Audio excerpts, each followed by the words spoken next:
കോടതിയോടെല്ലാ കുറ്റങ്ങളും ഏറ്റു പറയണം. ഒരു പക്ഷേ പോരായ്മകളോ ന്യായങ്ങളോ അവരുടെ ഭാഗത്തുണ്ടാവാം. ഈ ലോകത്തെ എല്ലാവരോടും മാപ്പാക്കുന്ന നമുക്ക് സ്വന്തം പിതാവിനോടും മാതാവിനോടും മാത്രം മാപ്പാക്കാൻ വയ്യ എന്ന് പറഞ്ഞാൽ അതെന്ത് ന്യായാണ്? മാപ്പാക്ക് മറന്നേക്ക്. എത്ര പേർ എന്തെല്ലാം പറഞ്ഞു ചെയ്തു, നോവിച്ചു, ഉപയോഗിച്ചു.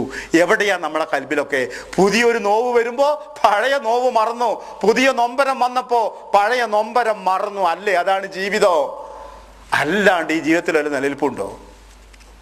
അതുകൊണ്ട് ക്ലാസ് കേൾക്കുന്നവരോട്, പള്ളിയിൽ വരുന്നവരോട് പരസ്പരം നൽകേണ്ട ഉപദേശം, നമ്മളെ റൂംമേറ്റുകളോട് നമ്മൾ നൽകേണ്ട ഉപദേശം, ഉമ്മാനും ബാപ്പാനും വെറുപ്പിച്ചുകൊണ്ട് നിൽക്കണം. എൻ്റെ കൂടെ ജീവിക്കാൻ എനിക്ക് കഴിയില്ല, നീ ആദ്യം അത് നന്നാക്കും. പോലെ എങ്ങനെ കുറ്റം പറ രാവിലെ മുതൽ വൈകുന്നേരം വരെ. ചിലർക്ക് അതൊരു ഹോബിയാ. അല്ല, ബാപ്പാനും മാനും ഇങ്ങനെ കുറ്റം പറയില്ല, മിണ്ടാണ്ടിരിക്കും. അവരാണ് തന്നെ റബ്ബ് തന്നെ തീരുമാനിച്ചത്. എന്നിട്ട് ആലോചിക്കാൻ വേണ്ടി പറയണം. ജീവിതത്തിൽ ഞാൻ ക്ലാസ്സിൽ നിന്ന് അധികം ആകില്ല. ഉമ്മ നൽകിയ സ്നേഹത്തിൻ്റെ തലോടലിൻ്റെ സമാധാനം അത് വെറുതെ തിരിച്ചൊന്ന് മനസ്സിൽ ആലോചിക്കുമ്പോൾ വരെ മനസ്സിന് സമാധാനം.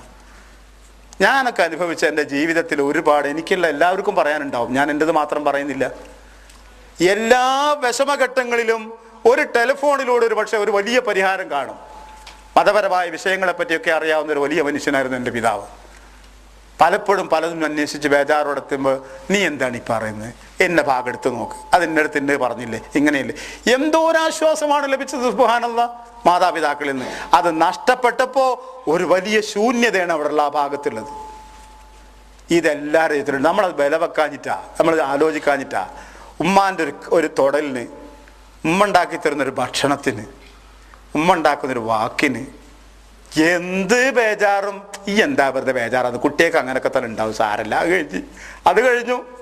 ഇങ്ങനെയൊക്കെ തന്നെയല്ലേ ജീവിതം. നീ ഇങ്ങനെ തളർന്നാൽ എങ്ങനെയാണ്? ആണുങ്ങളല്ലേ അങ്ങനെയൊക്കെ ആക്കണ്ടേ? ആവേശായി. എവിടെയാണോ ഇവരെവിടുന്ന ഈ മനഃശാസ്ത്രം പഠിച്ചതെന്ന് എനിക്കറിയില്ല. അവർക്കറിയാമായിരുന്നു എങ്ങനെ നമ്മളെ കൈകാര്യം ചെയ്യണമെന്ന്.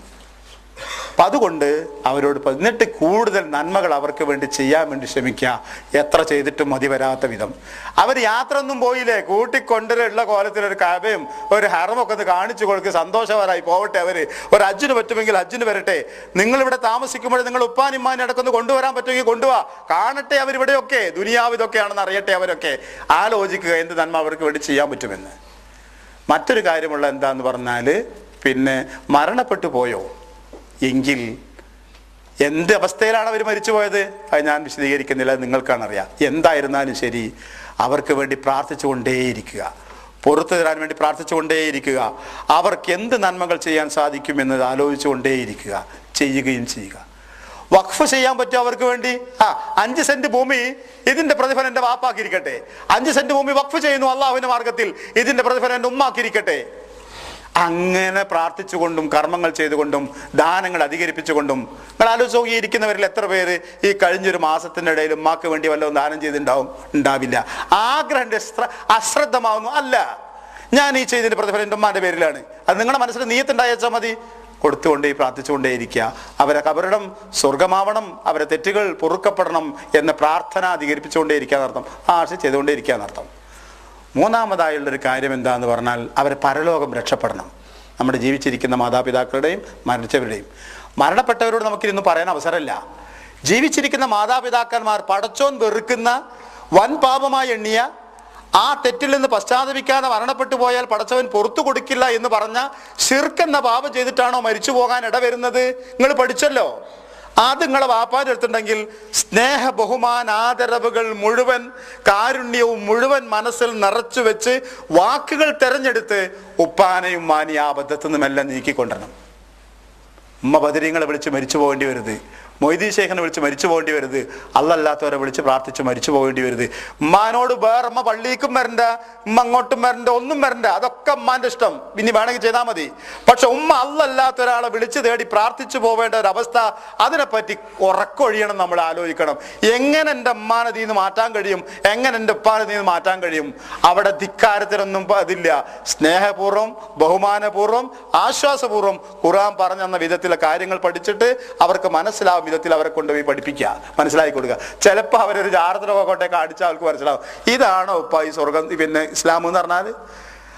ഉപ്പാനോട് പറഞ്ഞു, ഉപ്പ ജാറത്തിലെ ആൾക്കാർ സുജൂദ് ചെയ്യലുണ്ട്, കേരളത്തിലെ നടക്കാത്തത് കേരളത്തിലെ ആൾക്കാരെ പേടിച്ചിട്ടാണ്. പോടാ അവിടെ നിന്ന് തൊണ പറയാന്നറിയ. ഇപ്പ ഇന്ന് അപ്പ വരി തൃശ്ശാപ്പള്ളിക്ക് വരി, രണ്ടാളും കൂടി പോണത് എടുക്കാന്നറിയോ? ഞാൻ ക്ലാസ് എടുക്കുന്നത് ജാറത്ത് പോകാനോ തോന്നണ്ട. അത് തൃശ്ശാപ്പള്ളി പോയി കണ്ടു, സ്ഥലമൊക്കെ കണ്ട് എല്ലാം കണ്ടതിന് ശേഷം തൃശ്ശാപ്പള്ളി റോട്ടിലുണ്ട് ജാറങ്ങൾ. ആ ജാറത്ത് പോയാൽ ഇന്നും നടക്കുന്നുണ്ടാവും സുജൂദ് കൃത്യമായിട്ട്. അല്ലെങ്കിൽ ചിത്രം കാണിച്ചു കൊടുത്ത് കണ്ടപ്പോ ചിത്രം കാണിച്ചു കൊടുത്താൽ അപ്പൊ പറയും ഇങ്ങനെയാണ് അങ്ങനെയാണ്. പിന്നെ ആൾ സുജൂദ് കാണിച്ചു കൊടുത്താൽ പറയും അത് ഹിന്ദുക്കളാണെന്ന്. അറബി മലയാളം ഹിന്ദുക്കൾ വായിക്കൂല, അറബി മലയാളേ ഹിന്ദുക്കൾ വായിക്കാറില്ല. ഇവരെ കയ്യിൽ ഈ സുജൂദ് കിടക്കുന്നവരുടെ കയ്യിലൊക്കെ തിരുവരങ്ങാടി നടിച്ച അറബി മലയാളം പുസ്തകം ഉണ്ടാവും. ഞാൻ പോയി കണ്ടതുകൊണ്ടാണ് ഞാൻ ഈ പറയുന്നത്. അപ്പൊ അവിടെ ഒരു കാര്യമായിട്ട് സുജൂദ് കിടന്നിട്ട് വായിക്കണതാ. ഇപ്പൊ ഈ അറബി മലയാളം ഏതെങ്കിലും നായർ വായിക്കിട്ട് കേട്ടിട്ടുണ്ടോ? അതുകൊണ്ട് ഈ വായിക്കണം മാപ്പിളയാണ്. ഇത് കണ്ടങ്ങൾ കിടക്കണത് കേരളത്തിൽ ഈ ബഹളം നടക്കുന്നത് കൊണ്ട് ജാറത്തിൽ മുസൽമാൻ സുജൂദ് ചെയ്യുന്നില്ല, അല്ലെങ്കിൽ അവിടെ ഇതിനേക്കാൾ അപ്പുറം നടത്തിക്കും മൊയ്ലിയന്മാര് എന്ന് പറഞ്ഞു കൊടുക്കണം പാക്കുമാക്കും. അപ്പാക്കും ബോധം വരെ നേരുന്നില്ലേ. അങ്ങനെ പടിപടിയായി ഒരു ദിവസത്തെ ഫോൺ കൊണ്ട് ഇപ്പൊ തൗബ ചെയ്യണം എന്ന് പറഞ്ഞാൽ നടക്കൂല. വർഷങ്ങൾ കൊണ്ട് മനസ്സിൽ അട്ടിപ്പേറായി കിടക്കുന്നൊരു വിഷയ. സാവധാനത്തിൽ അവരെ മാറ്റിയെടുക്കാനും പടച്ചവനോട് ദ്വാരക്ക അള്ളാഹു എൻ്റെ ഉപ്പാക്കും സത്യം ബോധ്യപ്പെടുത്തി കൊടുക്കണേ എന്ന് പ്രാർത്ഥിക്കുകയും ചെയ്യാം. ഇതാണ് ഈ വിഷയത്തിൽ ചെയ്യാനുള്ളത്. അള്ളാഹു തൗഫീഖ് ചെയ്യുമാറാവട്ടെ. ഒരു സംശയം എനിക്ക് കുറിപ്പ് കിട്ടിയത്, ഒരു യാത്രയിൽ ഒരു ഉംറയെ ചെയ്യാൻ പാടുള്ളൂ എന്ന് പറഞ്ഞതിനെ പറ്റി ചിലർക്ക് സംശയം ഉണ്ടെന്ന് പറഞ്ഞു. അങ്ങനെയാണ് നബി സല്ലല്ലാഹു അലൈഹി വസല്ലം സുന്നത്ത്. ഒരു യാത്ര, അതിലൊരു ഒരു ഉംറ. ഒരു യാത്രയിൽ ഒന്നിലധികം ഉംറകൾ ചെയ്യുക എന്നത് പ്രവാചകന്റെ ചര്യയിൽ ഇല്ല എന്നതാണ്. മാത്രമല്ല പൂർവികരും ആധുനികരുമായ ഒരുപാട് പണ്ഡിതന്മാരുടെ, പ്രാമാണികരായ പണ്ഡിതന്മാരുടെ ഫത്വകൾ ആ വിഷയത്തിൽ വായിച്ചിട്ടുണ്ട്. ഇമാം ഷാഫി റഹ്മത്തുള്ളാഹിയുടെ ഒക്കെ കാലഘട്ടത്തിലെ ചർച്ച എന്താണെന്നറിയോ? ഒരു വർഷം ഒരാൾക്ക് ഒന്നിലധികം ഉംറ ചെയ്യാൻ പറ്റുമോ എന്നാ. ഉദാഹരണത്തിന് മുഹറം മാസത്തിൽ നമ്മളൊരു ഉംറ ചെയ്ത് വിചാരിക്കപ്പെടുന്ന ഖത്തറിന്ന് പോയിട്ട്, എന്നാൽ ഇനി സഫർ മാസത്തിൽ ഇവിടുന്ന് വേറെ ഒരു ഉംറ ചെയ്യാൻ പറ്റുമോ? ഓലിൽ പറഞ്ഞു ഇനി അടുത്ത കൊല്ലം ആവണം എന്നാ. അതാണ് ആ കാലത്തെ ചർച്ച. മനസ്സിലാക്കി. അങ്ങനത്തെ ഒരു കാലത്ത് ഒരു യാത്രയിൽ ഒന്നിലധികം ഉംറ എന്നുള്ളൊരു വിഷയം ഷാഫി റഹ്മത്തുള്ളാഹി പോലുള്ള പണ്ഡിതന്മാരെ തലയിൽ വന്നിട്ടേ ഇല്ല. എന്നാൽ ഇമാം നവവി മുതൽക്കുള്ളവരൊക്കെ എഴുതി വെച്ചു, ഒരു യാത്രയിൽ ഒരു ഉംറയല്ലാതെ ഒരു യാത്രയിൽ ഒന്നിലധികം ഉംറ ചെയ്യുന്ന ഒരു സമ്പ്രദായം സുന്നത്തിൽ ഇല്ല എന്നുള്ളതാണ്. അപ്പം അത് കൂടെ മനസ്സിലാക്കി വെക്കാമെന്ന് മാത്രം. റഹ്മാനായ റബ്ബേ, എല്ലാ തെറ്റുകളും ഞങ്ങൾക്ക് നീ പുറത്തു തരണമെന്നാഥ. പ്രത്യേകിച്ച് ഞങ്ങളുടെ മാതാക്കളോടോ പിതാക്കളോടോ ഞങ്ങൾ ചെയ്തു പോയത് റബ്ബുൽ ആലമീനായ തമ്പുരാനെ അറിവില്ലായ്മ കൊണ്ട്, അശ്രദ്ധ കൊണ്ട്, പിന്നെ ശൈത്താനിയത്ത് കൊണ്ടൊക്കെ ചെയ്തു പോയവയാണ്. നീ അവയെല്ലാം ഞങ്ങൾക്ക് മാപ്പ് നൽകണമേ നാഥ. ആ തെറ്റുകളുടെ പേരിൽ ഇഹത്തിലും പരത്തിലും നീ ഞങ്ങളെ ശിക്ഷിക്കുകയും ചെയ്യരുതേ നാഥ. പടച്ചവനെ, മാതാപിതാക്കളോട് നന്ദി കാണിക്കുന്ന നല്ല മക്കളായി തീരാൻ ഞങ്ങൾക്ക് നീ തൗഫീഖ് ചെയ്യണമേ നാഥ. അവർക്ക് വേണ്ടി പ്രാർത്ഥിക്കുന്ന, അവർക്ക് വേണ്ടി നന്മകൾ അധികരിപ്പിക്കുന്ന, അവരുടെ ചൊൽപ്പടിയിൽ ജീവിക്കുന്ന നല്ല മക്കളായി നിലനിൽക്കാൻ ഞങ്ങൾക്ക് നീ തൗഫീഖ് ചെയ്യണമേ നാഥ. ഞങ്ങളെ മക്കളും ആ വിധത്തിലായിത്തീരാൻ നീ തൗഫീഖ് ചെയ്യണമേ നാഥ. അള്ളാഹുവേ, സാമ്പത്തികമായ പ്രയാസങ്ങളും ബുദ്ധിമുട്ടുകളും ലോകത്ത് അനുഭവിക്കുമ്പോൾ അതിൻ്റെ കെടുതികളിൽ നിന്ന് മുസ്ലിം രാജ്യങ്ങളെ നീ കാത്തുരക്ഷിക്കണമേ നാഥ. അള്ളാഹുവേ, ഞങ്ങൾക്ക് ആഹാരത്തിന് വഴിയായി നീ തുറന്നു തന്ന ഈ പ്രദേശവും ഞങ്ങളെ സ്വീകരിച്ച് ഞങ്ങളെ വിഷമങ്ങളും പ്രയാസങ്ങളും ഒക്കെ സഹിച്ച് ഞങ്ങൾക്ക് ഈ തരത്തിലുള്ള പ്രവർത്തനങ്ങൾക്ക് വരെ ആനുകൂല്യം നൽകിയ ഈ നല്ല നാട്, അള്ളാഹുവേ, ഈ നാടിൽ എല്ലാത്തരം ഐശ്വര്യങ്ങളും നിലനിൽക്കുകയും വർദ്ധിക്കുകയും ചെയ്യണമേ നാഥ. ഈ നാട്ടിലെ ആളുകൾക്ക് അവരിൽ പോരായ്മകളുള്ളവരുണ്ടാവാം. പടച്ചവനെ, ഈ കെടുതികളിൽ നീ അവരെയെല്ലാം കാത്തുരക്ഷിക്കുകയും ചെയ്യണമേ നാഥ. റബ്ബുൽ ആലമീൻ നാഥ, ഗസയിലെ മുസ്ലിങ്ങൾ ഇപ്പോഴും ദുരിതം അനുഭവിക്കുകയാണ്. റഹ്മാനായ റബ്ബെ, നീ അവർക്ക് ആശ്വാസമേകണേ നാഥ. അവരുടെ മനസ്സിലെ ജിഹാദിൻ്റെ സ്ഫൂര്, ആ വീര്യം നീ നിലനിർത്തുകയും അവർക്ക് ലഭിച്ചതിനെല്ലാം പ്രതികാരം ചെയ്യാനും ആ ശത്രുക്കളെ തുരത്താനും അവർക്ക് നീ തൗഫീക്ക് ചെയ്യണമേ നാഥ. ഖുദ്സ് മുസ്ലിങ്ങളുടേതായി മാറാൻ നീ തൗഫീക്ക് നൽകണമേ നാഥ. അള്ളാഹുവേ, ഞങ്ങളുടെ ഭാര്യമാരിൽ നിന്നും സന്താനങ്ങളിൽ നിന്നും നീ സന്തോഷവും കൺകുളിർമയും പ്രദാനം ചെയ്യണമേ നാഥ.